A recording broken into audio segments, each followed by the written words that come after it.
आज की चर्चा का विषय दोस्ती की एक ऐसी मिसाल है जो शायद ही कहीं और देखने को मिले। ये कहानी है पिपाड़ शहर के एक सज्जन गहरा राम टाक और एक जंगली मोर की। हमारे पास जो जानकारी है वो एक वीडियो क्लिप से है जो इस अनोखी दोस्ती को बयां करती है। चलिए इस दिल को छू लेने वाली कहानी की परतों को खोलते हैं। बिल्कुल।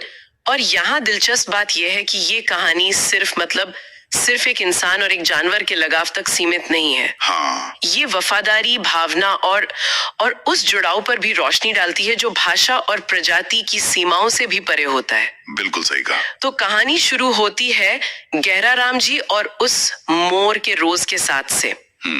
गहरा राम जी रोज अपने हाथों से मोर को दाना खिलाते थे और दोस्ती इतनी गहरी थी कि वो मोर किसी और के हाथ से खाता ही नहीं था। अच्छा। हाँ, अगर गहरा राम जी नहीं दिखते तो वो उनके दरवाजे पे आकर बैठ जाता, बस इंतजार करता रहता। और देखिए, ये समझना जरूरी है कि एक जंगली पक्षी का उसका ऐसा व्यवहार सामान्य नहीं है। वही तो, ये सिर्फ भोजन के लिए निर्भरता नहीं है। बिल्कुल नहीं। ये एक गहरे विश्वास और अपनेपन को दिखाता है।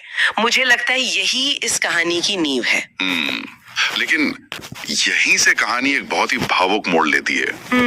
11 राम जी के निधन के बाद सब कुछ बदल गया। जब उनके घर पर शोक सभा रखी गई तो वो मोर वहां आ गया। वो भीड़ में इधर उधर घूम रहा था जैसे किसी को ढूंढ रहा हो। लोगों ने उसे दाना देने की बहुत कोशिश की लेकिन उसने कुछ नहीं खाया। और यही बात उस पक्षी की पीड़ा को दिखाती है, उसकी खोज को।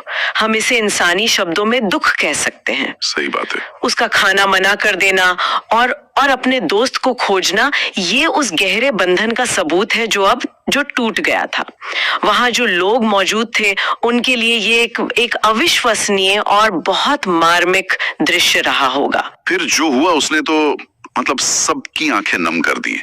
जब मोर ने कुछ नहीं खाया तो गहरा राम जी के परिवार वालों ने एक मोबाइल फोन में गहरा राम जी की तस्वीर उसे दिखाई। मोबाइल में तस्वीर? हाँ, फोन में, और तस्वीर के साथ ही दानों का एक कटोरा भी रखा। अच्छा।